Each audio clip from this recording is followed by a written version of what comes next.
Hey, Holly. Hi, Rachel. How are you? I'm good. How are you? Good. Sorry, I'm trying to turn my music off. All right.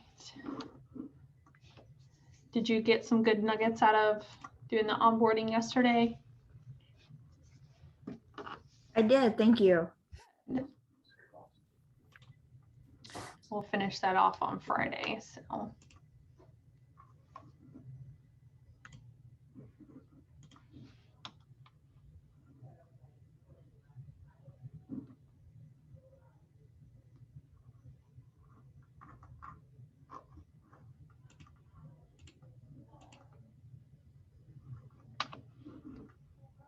I'm just going to give a few more minutes for people to hop on, then we'll get started.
I'm muted.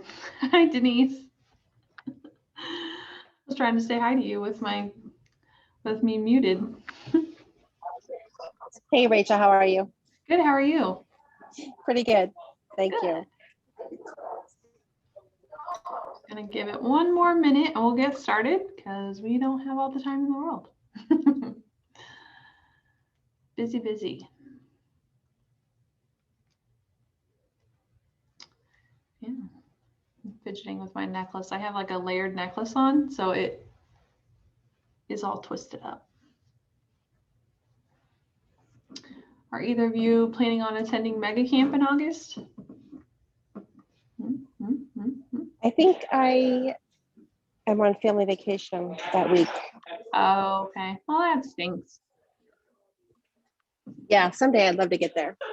Yeah, they're doing it like kind of hybrid. So they're doing a little, like a very small number of people in person in Austin, and then everyone else is digital. So I'm excited to see how that goes. More people. Hi, Erica. How you doing? Hello. All right, so we will go ahead and get started. So today I wanted to show you guys how you can access different market information. You can look at the market overall or specific neighborhoods. So Command does this to an extent. You do have the capability to get neighborhood information, but I feel like the access you have on the MLS is just a little bit more detailed than what you could get from Command. So I'm just going to show you what you have access to in the MLS. That way you can use this information for your listing or buyer presentations, stuff like that. So I'm going to go ahead and share my screen. As always, if you have any questions, feel free to blurt them out. I don't mind at all. Alrighty, so Josh Huminski, RTL, graciously allowed me to hack into his MLS account so I can show you what it would look like from the agent side. So this is an MLS. You use your your nerds number to log in, all that fun stuff. You can go from columbusrealtors.com. You can get the MLS login at the top and then get logged in. So when you log in, your home screen should look pretty similar to this, if not identical, just depending on what you have saved up here. So you can do market summary information, and then you can also do neighborhood specific information. So easiest thing right off the bat is the market summary information. So I'm just going to click on market summary, and it's going to pull up all of these graphs.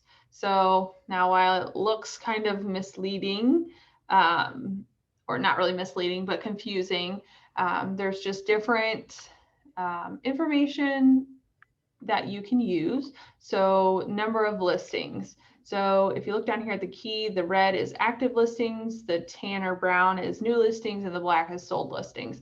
So if you want to filter off one or the other, you can just click on them, and then that will kind of show you. If you hover over them, it will show you the numbers. So in new listings, in May of 2021, there was 4,070. So you can use these just to kind of give your clients or potential clients an idea of what the market looks like. List prices, absorption rate, sold to list, all of these. And as you scroll down, there's some written out statistics there for you.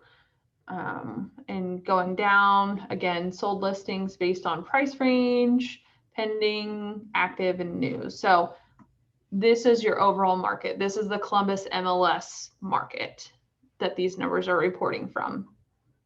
So that's a good one. You can email or print this if you want to send it specifically to yourself or to somebody else. If you have a company that puts together your marketing or presentations, your lister or buyer presentations, you could email this information to them, since they probably don't have access to the MLS.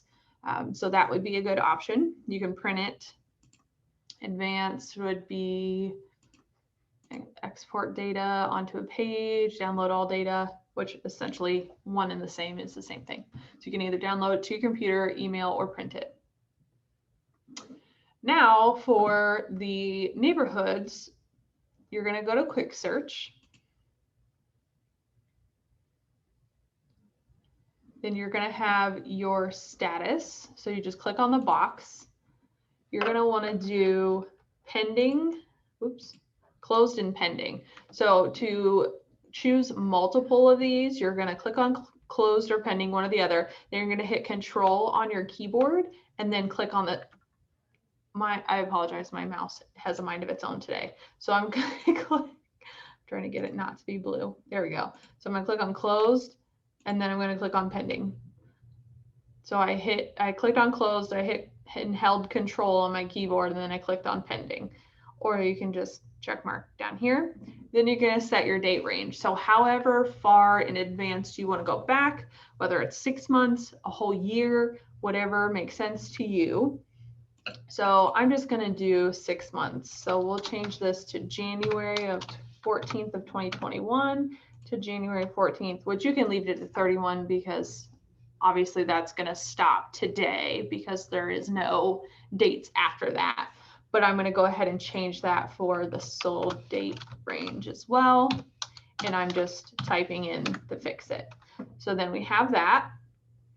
So this is going to be general market. So I want to go one further and go into the subdivision. So the subdivision complex, that's where you can put in the neighborhood. So for this example, I'm going to use Worthington Hills. And then I just hit enter. So that's giving me 36 results. I just hit enter on my keyboard. And now I'm gonna come up here to CMA. And then I'm gonna choose one line CMA.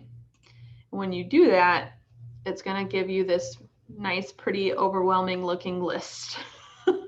I assure you it's not overwhelming. So as it loads everything, let me get rid of this download so you can see.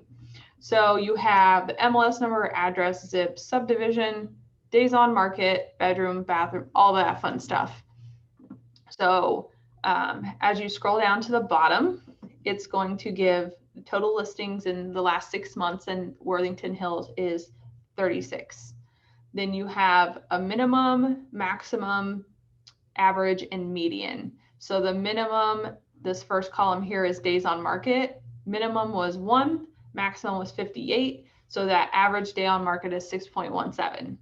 Same goes for bedrooms, bathrooms, half baths, square footage, all of that information. So you have the full ranges and then the averages. So now what you do is, say you're trying to win get this listing. You're going to, in this house, your potential client lives in Worthington Hills.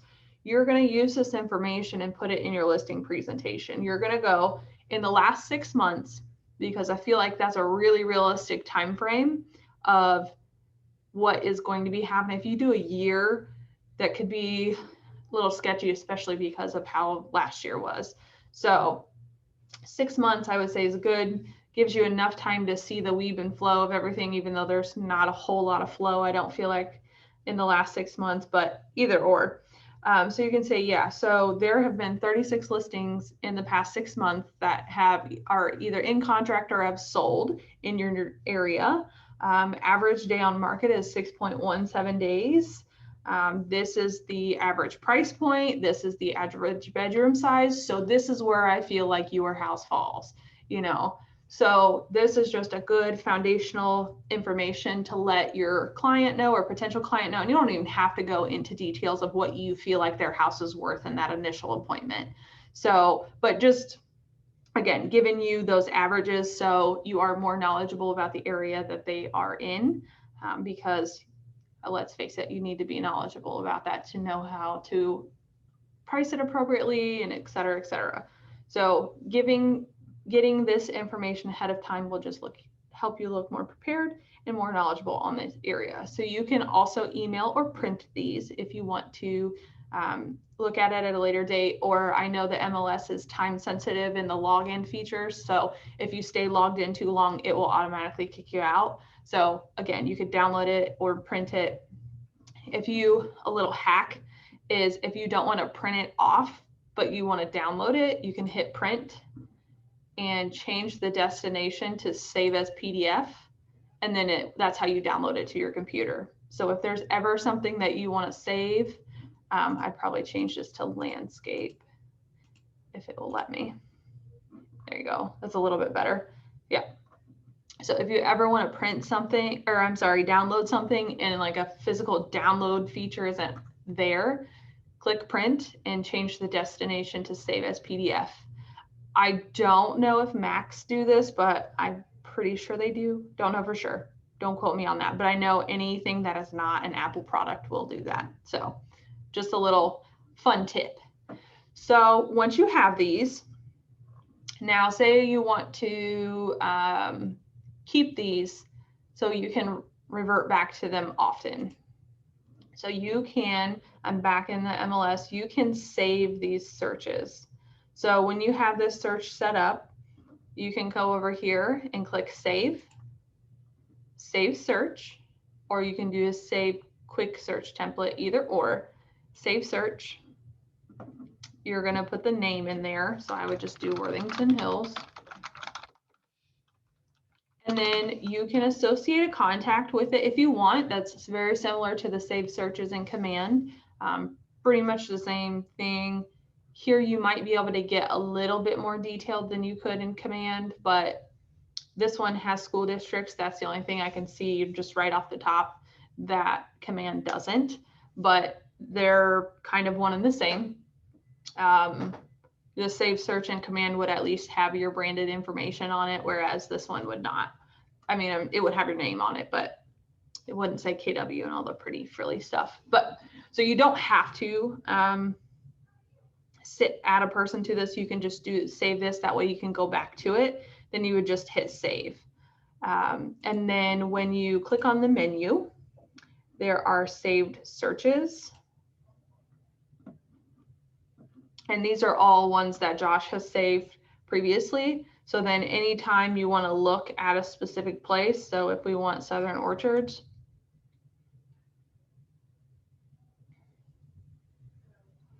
loading, loading, loading. There it all is. You just go to CMA, one line. And you just quickly access all that information that you need. This is going from 2019 to 2022. That was why it says 2031. Is that way when you go back to these, the date ranges, that way when you go back to these, it won't be out of date range. So again, you would just keep scrolling. It's still loading. This one has a ton. One of these days we'll get to the bottom. It's crazy. I'm just gonna let it go for a minute. But either way, so I won't bore you with all of that, waiting for it to load. But you can save these. So anytime you want to save that search, you save it, you print them, you can do that CMA, which was what we have been looking at. Yeah, and then you put them in your saved searches and you're good to go. Now, if you star any of these, it will pop up on your bar up here. So have a heyday with those just to make it easier. And then there's also these hot sheets. So you can, another thing that you could use for essentially a listing presentation if you wanted to, I'll just do Worthington's zip code. This wouldn't be towards